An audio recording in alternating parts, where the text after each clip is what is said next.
Молодая семья столкнулась с необъяснимыми стуками в их доме, которые начались внезапно как-то ночью. Выяснить причину стука не удалось. Сперва стучало из разных мест, но потом стук переместился под кровать младшей дочери, и ее отправили к родственнице. Но стук продолжился и там. Стало ясно, что дело в девочке. Попытки священника и знахарки избавиться от напасти ни к чему не привели.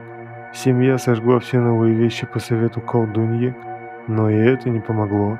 В конце концов появился загадочный старик, который объяснил, что причина в том, что по юности отец разбил окно в доме ведьмы.